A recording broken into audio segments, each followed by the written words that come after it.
اسی مسئلہ کے مصداق انہوں نے ایک اور جنگ کا فیصلہ کر لیا۔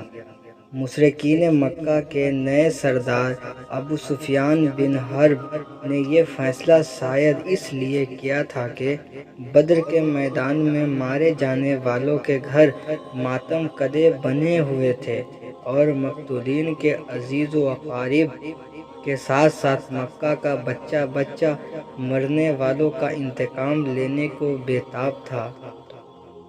ابو سفیان نے خود بھی انتقام کی قسم کھائی تھی، بلکہ اس بات کا عہد بھی کیا تھا کہ جب تک وہ مقتولین کا انتقام نہ لے گا اس وقت تک نہ تو نہائے گا نہ سر میں تیل ڈالے گا۔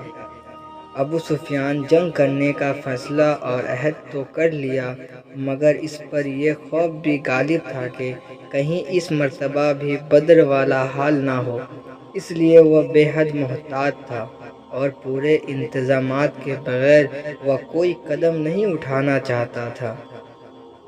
چنانچہ اس سلسلے میں اس نے مدینہ کے یہودیوں سے رابطہ کرنے کا ارادہ کیا۔ یہ کام خطرناک تھا اور اس کے لیے کسی انتہائی دیانت دار آدمی کی ضرورت تھی۔ پس اس نے طے کیا کہ یہودیوں سے کسی اور کے ذریعے پیغام و سلام کی بجائے وہ خود مدینہ پہنچ کر ان سے براہ راست گفتگو کرے اور ان کے مشوروں سے استفادہ کرے۔ ابو سفیان نے فوراً ہی اپنے ارادے کو عملی جامہ پہنایا۔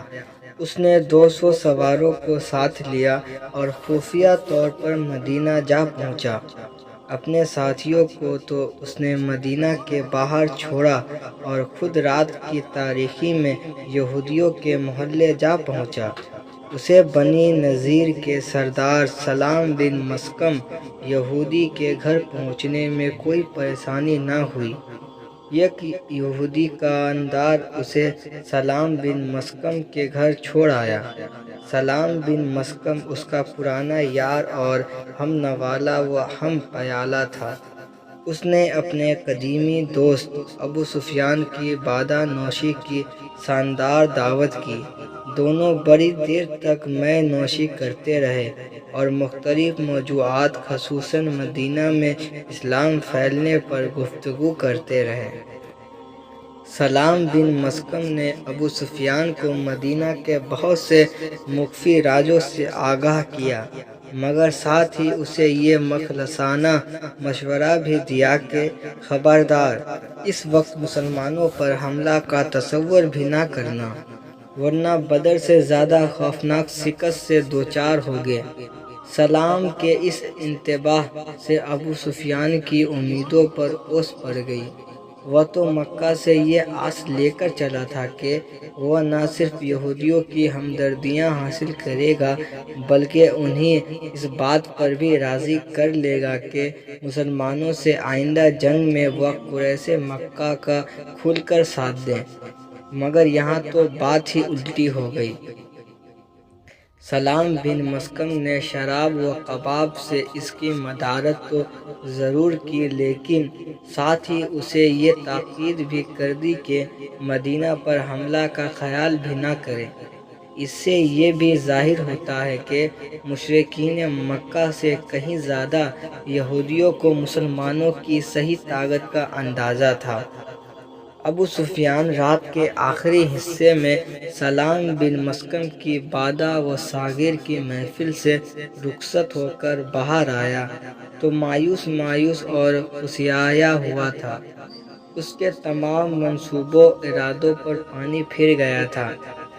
ممکن ہے ابو سفیان اپنے یہودی دوست کے پاس اسی وجہ سے آیا ہو کہ اس کے مشورہ سے وہ اپنے 200 سواروں کے ساتھ مدینہ کے کسی حصے پر سب خون مار کے مسلمانوں زیادہ سے زیادہ نقصان پہنچائے، مگر یہودی سردار نے اسے سوکھا سا جواب دے کر رخصت کر دیا۔ ابو سفیان ابتدائے سب میں مدینہ میں داخل ہوا تھا۔ اس وقت مدینہ کے کوچوں و بازار میں خاصی چہل پہل تھی، اس لیے اسے سلام کے گھر تک پہنچنے میں کوئی دقت پیش نہ آئی، مگر اس کی مدینہ سے واپسی کے وقت رات کا آخری پہر تھا۔ اور مدینۃ النبی میں جگہ جگہ مسلح پہرا لگا تھا۔ ابو سفیان کو پھونک پھونک کر قدم اٹھانا پڑ رہے تھے۔ بہرحال وہ پہرے داروں سے بچتا بچاتا اپنے ساتھیوں تک پہنچ گیا۔ اس کے ساتھی سوار بہت پریشان ہو رہے تھے۔ ابو سفیان کو دیکھ کے انہیں اطمینان ہوا۔ ابھی کچھ رات باقی تھی۔ ابو سفیان اپنے گھوڑے پر سوار ہوا اور اپنے سواروں کے ساتھ فوراً وہاں سے واپس مکہ کی طرف چل پڑا۔